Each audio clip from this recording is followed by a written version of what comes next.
이사야 27장입니다. 이사야 27장 2절에서 13절까지 말씀입니다. 이사야 27장 2절에서 13절 말씀, 우리 같이 하나님의 말씀을 읽도록 하겠습니다. 그날에 너희는 아름다운 포도원을 두고 노래를 부를지어다. 나 여호와는 포도원 지기가 되며 때때로 물을 주며 밤낮으로 간수하여 아무든지 이를 해치지 못하게 하리로다. 나는 포도원에 대하여 노함이 없나니 찔레와 가시가 나를 대적하여 싸운다 하자 내가 그것을 밟고 모아 불사르리라. 그리하지 아니하면 내 힘을 의지하고 나와 하친할 것이니라. 후일에는 야곱의 뿌리가 박히며 이스라엘의 움이 돋고 꽃이 필 것이라.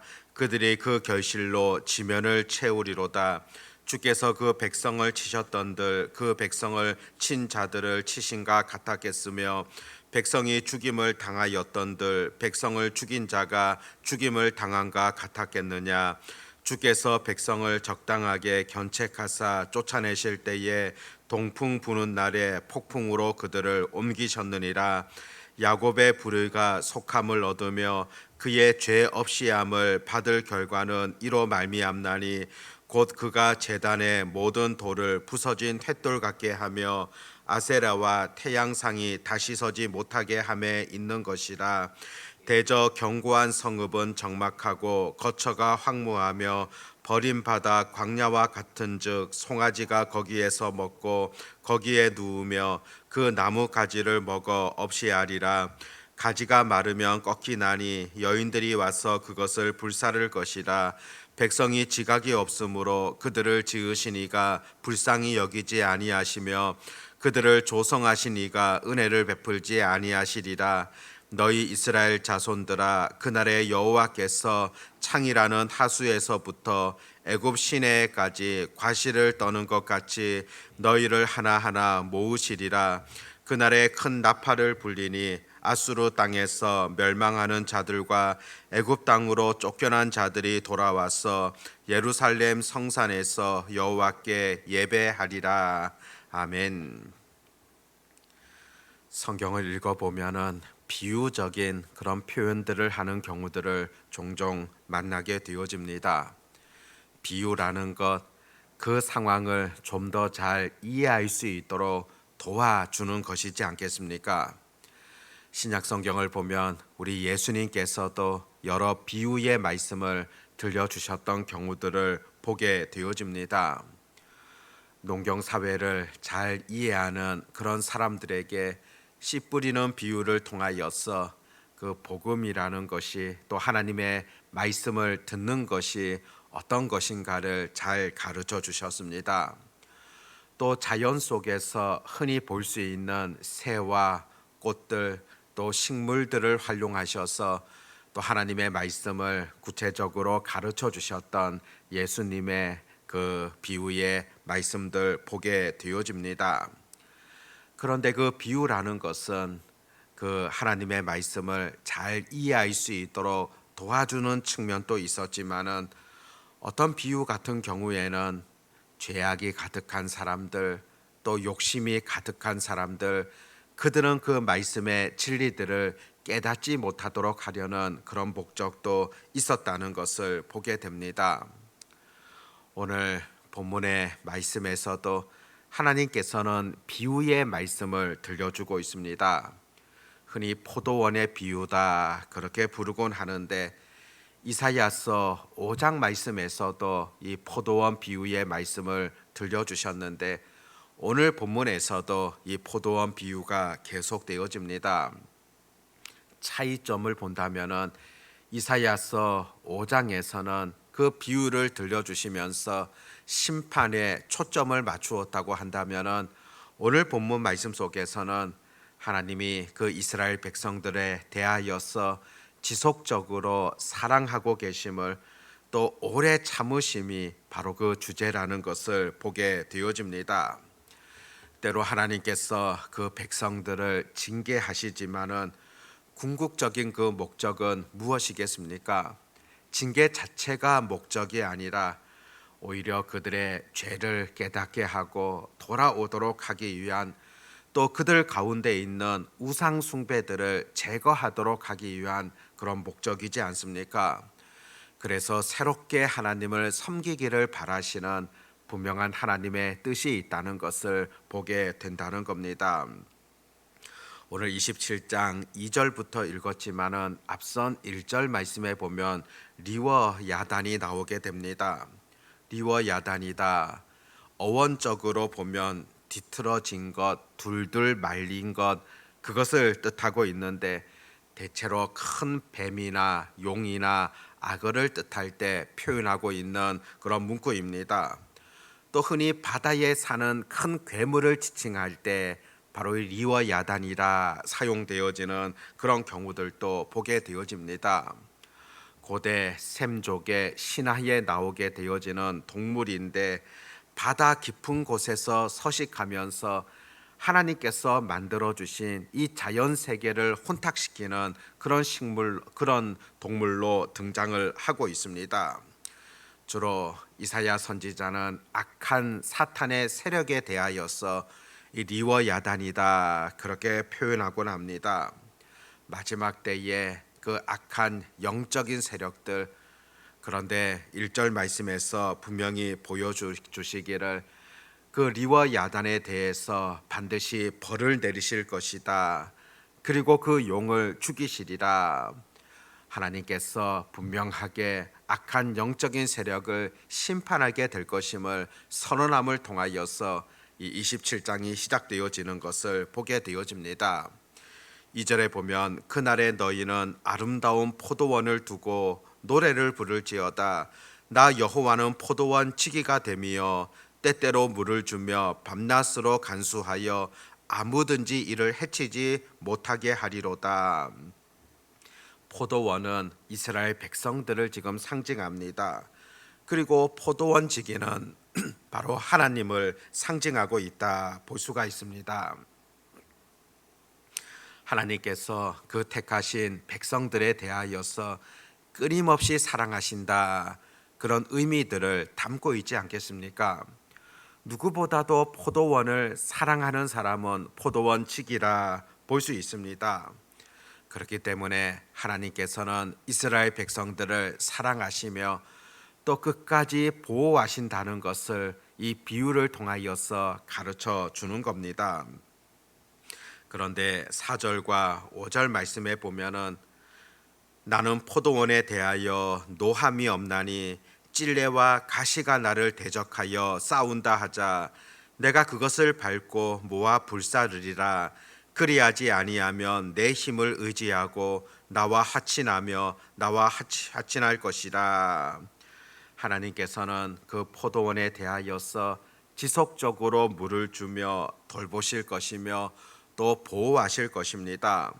그러면 나는 포도원에 대하여서 노함이 없다 그렇게 표현하고 있습니다. 그 백성들에 대하여서 더 이상 노하는 것 아니라 절대적으로 사랑하신다는 것을 의미하고 있는 것이지 않겠습니까? 대적들로부터 끝까지 포도원을 보호하시는 그런 하나님의 마음을 잘 들여다 볼 수 있습니다. 그런데 이 포도원에 대하여서 끊임없이 괴롭히는 찔레와 가시가 등장을 하고 있습니다. 바로 하나님의 백성들에 대하여서 고통을 주게 되어지는 무리들이지 않겠습니까? 그런데 그 고통을 주는 무리들에 대하여서 어떻게 하나님은 징계하십니까? 그것을 밟고 모아서 불태워 버릴 것이다 그렇게 본문은 기록하고 있습니다.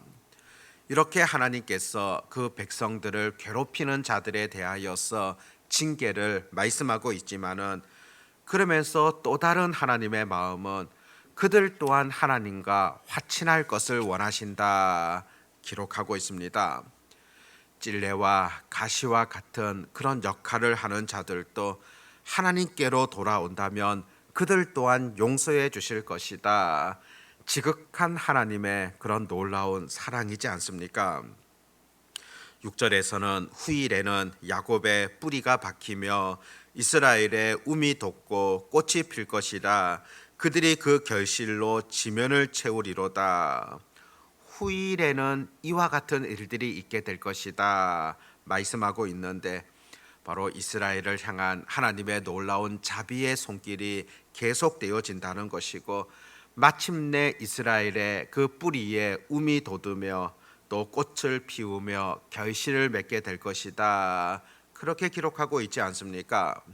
이 결실을 맺게 될 것이다, 후에 이와 같은 일이 생기게 될 것이다, 이 말씀 또한 훗날에 오시게 되어지는 메시아에 대한 그런 예언의 말씀이다 볼 수가 있습니다. 이스라엘을 통하여서 그 뿌리가 나고 움이 트고 꽃을 피우며 결실을 맺는 것과 같이, 바로 그 다윗의 후손을 통하여서 메시아 대신 예수 그리스도께서 이 땅 가운데 오시며 온전한 결실을 맺게 될 것임을 바로 선지자는 미래를 바라보며 예언하고 있는 것을 보게 됩니다. 7절부터는 그 이스라엘에 대한 하나님께서 때로 징계를 내리시지만은 그 목적이 무엇인가 다시 한번 밝히고 있습니다. 7절에 보면 주께서 그 백성을 치셨던들 그 백성을 친 자들을 치신가 같았겠으며, 백성이 죽임을 당하였던들 백성을 죽인 자가 죽임을 당한가 같았겠느냐. 범죄한 이스라엘에 대해서 징계를 하시지만은 사실 다른 대적들과 같이 동일하게 하지는 않는다는 그런 말씀입니다. 그 백성들을 향한 징계에는 분명한 하나님의 뜻과 마음이 있기 때문입니다. 그들이 견뎌낼 수 있는 그런 한도 내에서 하나님께서 그들을 올바르게 깨우치려는 그런 목적을 가지고서 때로 하나님께서 징계를 행하신다는 겁니다. 고린도전서 10장 말씀에도 보면 사람이 감당할 시험 밖에는 주시지 아니하시겠다 약속하고 있지 않습니까? 이유가 바로 세우려는, 그것을 깨우치려는 그런 하나님의 강한 그 마음들이 그 속에 들어가 있지 않겠습니까? 8절에 보면 그 하나님의 징계에 대하여서 선지자는 이스라엘이 동풍에 실려 옮겨가는 모양새로 그렇게 묘사하고 있는 것을 보게 됩니다.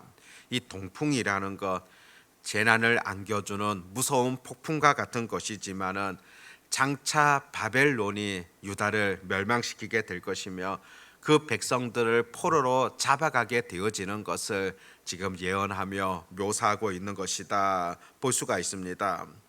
9절에서는 야곱의 불의가 속함을 얻으며 그의 죄 없이함을 받을 결과는 이로 말미암나니 곧 그가 제단의 모든 돌을 부서진 횃돌 같게 하며 아세라와 태양상이 다시 서지 못하게 함에 있는 것이다. 그 백성들을 징계하시는 목적이 어떤 것인가를 분명하게 밝히십니다. 그 징계를 통하여서 그들의 죄악됨을 깨닫고 다시금 돌아오기를 바라시는, 또 그들의 우상 숭배 그것을 제거하기를 바라시는 그런 하나님의 마음이 있음을 보게 됩니다. 결국 징계라는 것, 그들의 죄 때문이고 하나님을 올바르게 섬기지 못하는 그것 때문에 이 징계를 행하게 되어지지만은 궁극적으로 하나님께로 돌아오기를 바라는 그런 분명한 뜻이 있다는 것을 가르쳐 주고 있습니다. 12절에서는 너희 이스라엘 자손들아, 그날에 여호와께서 창이라는 하수에서부터 애굽 시내까지 과실을 떠는 것 같이 너희를 하나하나 모으시리라. 하나하나 모으신다는 그런 표현을 하고 있습니다. 심판 중이다 할지라도 여전히 그 백성을 사랑하시는, 또 그들을 보호해 주신다는 그런 의미라 볼 수가 있습니다. 오늘 본문에서 하나님은 포도원 지기가 되고 그 백성은 포도원이 되어진다 비유를 들려주고 있습니다. 끊임없이 그 백성들을 사랑하시고 또 은혜를 베풀어 주신다는 그런 의미이지 않습니까?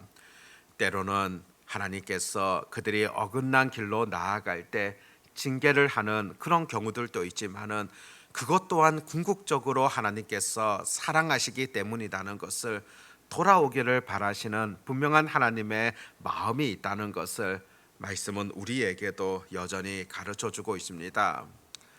우리도 이 땅을 살아가다 보면 여러 고난을 당하는, 아픔을 당하는 그런 경우들이 있습니다.